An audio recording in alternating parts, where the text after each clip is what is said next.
Alright, there's a bit of nasty tear out in there. That was because I was impatient. If I'd been gentler and taken smaller shavings, it would have happened.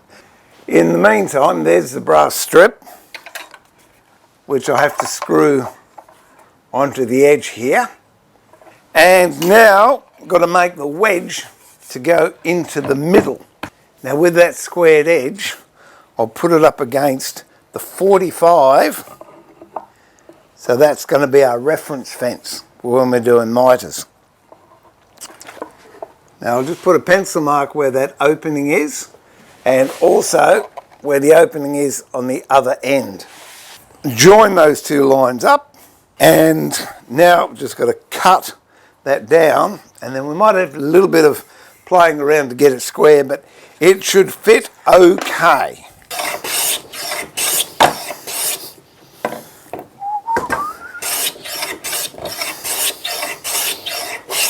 Okay.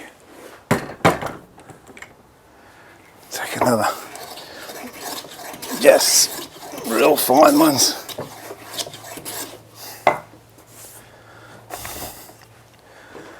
And I've got to say, I'm happy with that.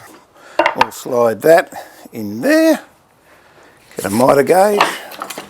A fair bit hanging over the edge here, I think. There you go. And we can cut those off.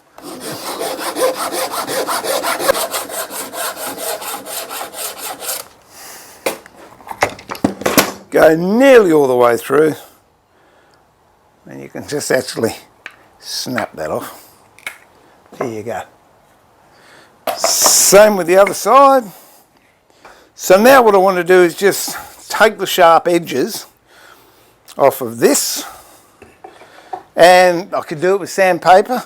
In this case I want that rounded, so I'm going to use a spoke shave just to round that over.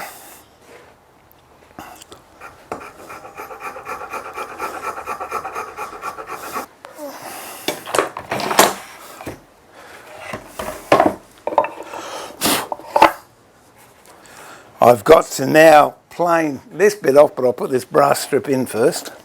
And screw down. Whenever you're using fine brass screws, always get some just Sunlight soap. This is ordinary pure detergent soap or washing soap. Rub the nail along it, and it will save you a lot of heartache and grief down the road with having brass screws break. So I put the centre one in first, then I'm going to the two end ones, and that should make the middle ones go in without any drama. The more I look at this part in here, it's distressing me, so I think I'm going to veneer over the top of it. So what I've decided to do was I had some veneer and I put it in there, and I tell you what, I'm pretty happy with that. That's a pretty good match. All we've got to do now to finish it off is put an end piece and a chuck on the back. So I need a piece this wide and also a piece this wide. Again, cut a little bit oversize. So if you're a little bit over, then you can trim it off with a plane, which is good. There we go. Now I'm going to mark where I want this to sit. Pencil mark. And I've got to put some screws in. So we'll have one there, and one there. And while we're measuring, we might as well do the end bit as well. I'm using 8 gauge screws, so 4.5mm drill bit is pretty good for a clearance hole.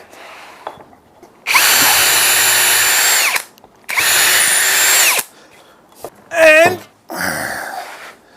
we can put these on. If you wanted to, you could put a bead of glue just on one end to hold it in place. Make sure it's nice and square up against your square. That way you know when you shoot it's going to be square too.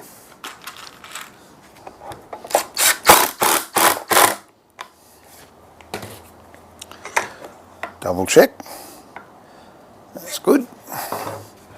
Turn it over and we'll put this onto here. Make sure it's all nicely lined up.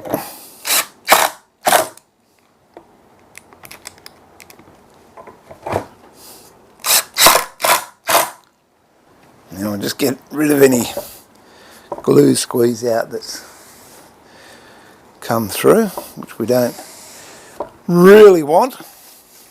Personal preference, you can take the sharp edges off, which I'm just going to quickly do. More importantly, what we have to do here is corner this. And what I mean by that is got to plane that down to width. We'll just get a plane in there, I think, and plane that off.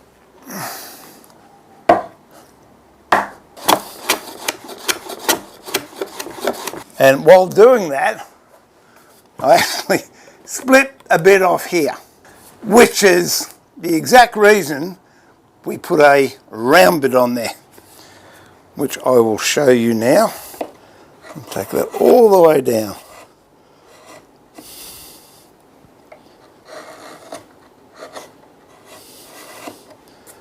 Now we shouldn't get any more splits or tear out ever again. Let's tidy that up a bit. That is that part finished. We now have to dress the 45. What I did off camera, I couldn't help myself, but when I put the veneer in here, I also did that on the laser machine, which you don't really have to do. It's just, I thought, well, why not? Okay, so now I'm going to put this in here, and as with this bit, this has got some overhang. So we've got to plane that off so it's flush.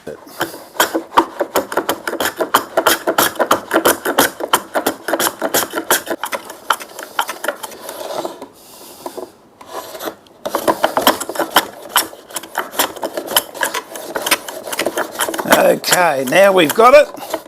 We'll do the whole length of the board. That's flush with that, that's flush with that. We have taken a little bit off down here, but all that is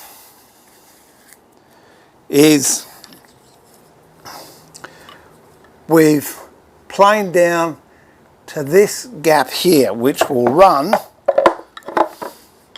on this part here, so it's never going to go in any further than it already has, and that'll run quite smoothly. So now we'll give it the acid test. Got a piece of timber here, 45 roughly on the bandsaw, 90 degrees roughly on the bandsaw. We will see how well this performs. So with this one, it goes up the top, so that's your fence, and we will run it down.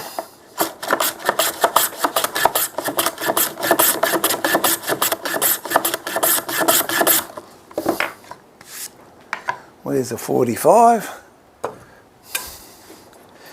Here we go. That's why it's important you have this line here at exactly 45 degrees, because that is the angle you'll be shooting on. We'll try it at 90 degrees down the end.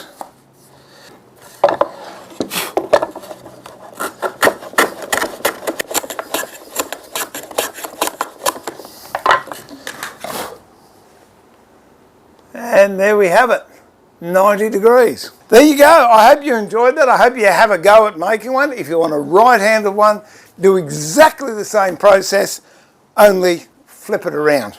Got a right-handed one that's flat, a left-handed one that's sloping. And that project came from this book here on that page. So look at old books, get some ideas, retro fit, retro make stuff, doesn't matter. Work out what angle slope you need. That is dictated to by the width of timber you're using, the thickness of timber, and also which plane you're going to have dedicated to using on the shooting board. So that's it for me. This is Steve pulling the shed door down. So remember to keep it sharp, but more importantly, keep it safe, look after yourself, be kind to each other. And I look forward to having your company in the workshop at the workbench again very, very soon. Actually, what I might do, I might go out and just spray a coat of lacquer over this as well. All right, bye for now. God bless.